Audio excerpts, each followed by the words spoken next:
Baiklah, Assalamualaikum warahmatullahi wabarakatuh. Kenalkan, saya Muhammad Yedvia Bahri dengan NIM 22073063 akan eh, melengkapi tugas administrasi supervisi pendidikan dengan tema pembahasan kita yaitu administrasi dalam berbagai bidang lain khusus. Ya, pertama pengertian layanan administrasi layanan khusus.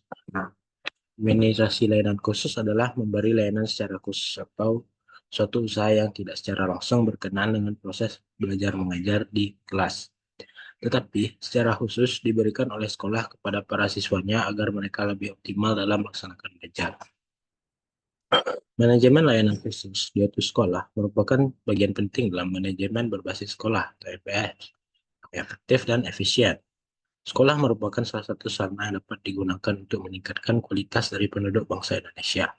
Sekolah tidak hanya memiliki tanggung jawab dan tugas untuk melaksanakan PBM dalam mengembangkan ilmu, pengetahuan, dan teknologi saja, melainkan harus menjaga dan meningkatkan kesehatan baik jasmani maupun rohani peserta didik. Hal ini sesuai dengan UU Nomor 19 Tahun 2005 tentang Standar Nasional Pendidikan bab 2 pasal 4 yang memuat tentang adanya tujuan pendidikan nasional.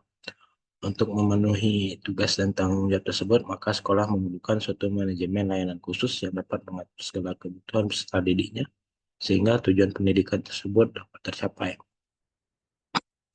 Manajemen layanan khusus di sekolah pada dasarnya ditetapkan pada organisasikan atau mempermudah atau memperlancar pembelajaran, serta dapat memenuhi kebutuhan khusus siswa di sekolah. Pelayanan khusus diselenggarakan di sekolah dengan maksud untuk memperlancar pelaksanaan pengajaran dalam rangka pencapaian tujuan pendidikan di sekolah.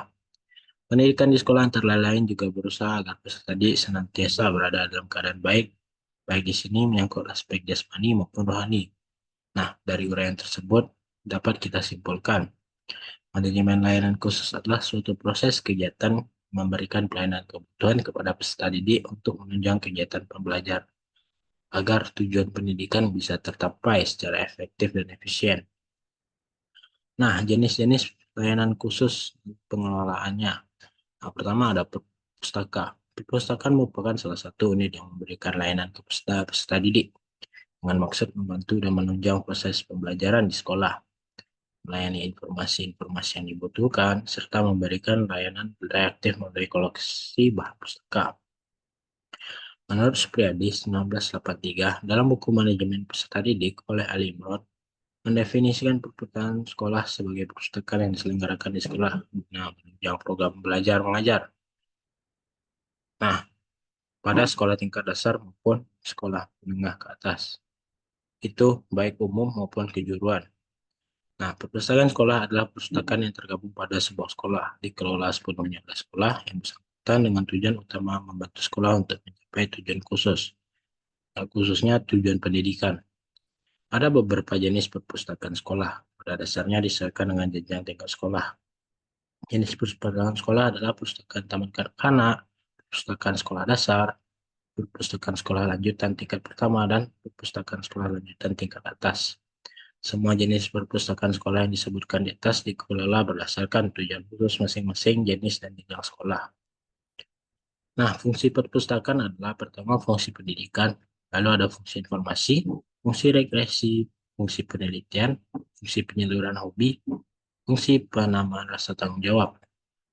Ada beberapa peran guru yang terlibat dalam administrasi perpustakaan sekolah. Peran itu yaitu memperkenalkan buku pada siswa, memilih buku dan bahan pustaka yang akan dibeli, promosikan perpustakaan baik atau pemakaian atau pembedaannya, mengetahui jenis dan menguasai ciri kriteria umum, menentukan baik buruknya suatu koleksi, dan mengusahakan agar siswa aktif membantu perkembangan perpustakaan. Lalu selanjutnya ada labor. Laboratorium secara sederhana dapat diuraikan sebagai suatu tempat di mana dosen, mahasiswa, guru, siswa, dan orang lain melaksanakan kegiatan kerja ilmiah seperti praktikum, observasi, penelitian, demokrasi, dan pembuatan model-model dalam kegiatan rangka mengajar. Laboratorium dapat dibedakan ada atas beberapa jenis seperti laboratorium. Menurut bidang studinya ada laboratorium kimia, fisika, PMP, dan sebagainya. Menurut kelompok bidang studi, Misalnya ada laboratorium IPA dan IPS. Untuk bidang ilmu teknik, labor dapat diartikan sebagai workshop atau bengkel kerja. Secara lebih rinci, langkah-langkah yang perlu diperhatikan dalam perencanaan penggunaan labor adalah menganalisis kurikulum secara keseluruhan, penentuan bobot taksonomi pokok bahasa, pengembangan desain instruksional, pengembangan materi dan bahasan, menetapkan apakah seluruh bagian suatu atau dua materi pokok bahasan yang memerlukan laboratorium, itu peralatan yang akan digunakan, dan penetapan langkah-langkah dalam pengajaran dengan memakai laboratorium. Lalu selanjutnya ada UKS atau usaha kesehatan sekolah. Usaha kesehatan sekolah merupakan salah satu wahana untuk meningkatkan kemampuan hidup sehat yang pada gilirannya menghasilkan derajat kesehatan peserta didik yang optimal. Usaha kesehatan sekolah tersebut bukan saja menjadi tanggung jawab pemerintah, tetapi tanggung jawab peserta didik dan masyarakat di mana sekolah itu berada.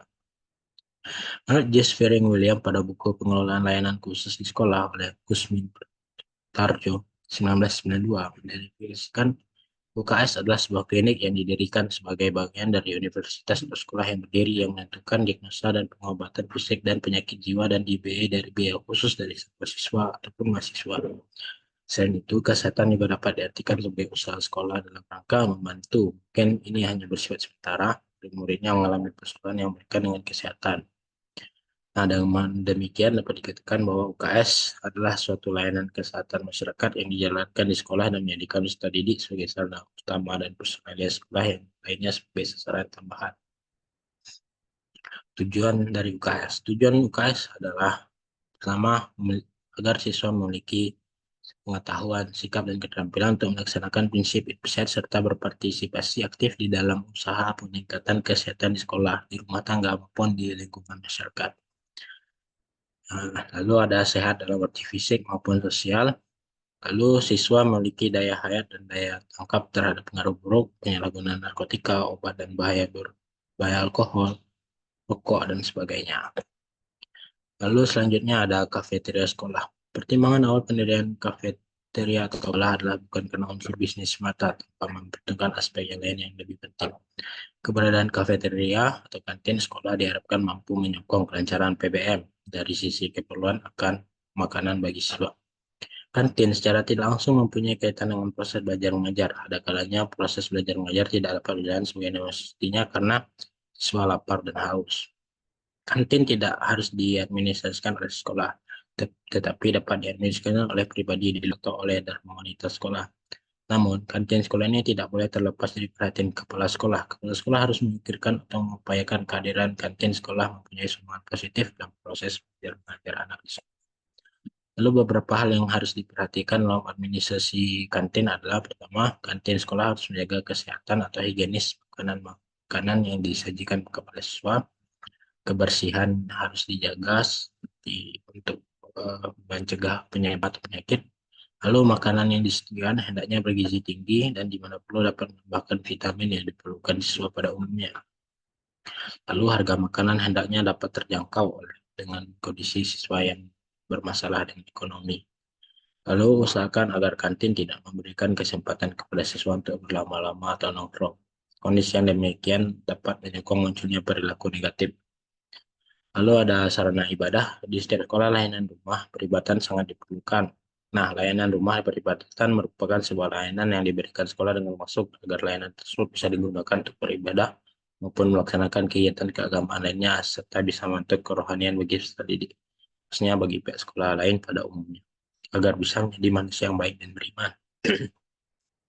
Adanya sebuah layanan rumah peribadatan di sekolah menunjang proses PBM bahwa pelajaran bisa dilakukan di mana saja, termasuk salah satunya adalah rumah peribadatan.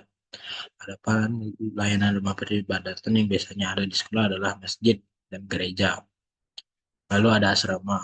Asrama bagi peserta didik khususnya pendidikan menengah tinggi dan pendidikan tinggi, bukan terutama bagi mereka yang jauh dari orang tuanya, dia sangat diperlukan. Selain manfaat untuk peserta didik, asrama mempunyai manfaat bagi para pendidik dan petugas asrama tersebut. Layanan asrama sekolah sangat bermanfaat. Di antaranya, pertama, tugas dapat dikerjakan dengan cepat dan baik-baik, terutama jika terbantu tugas kelompok.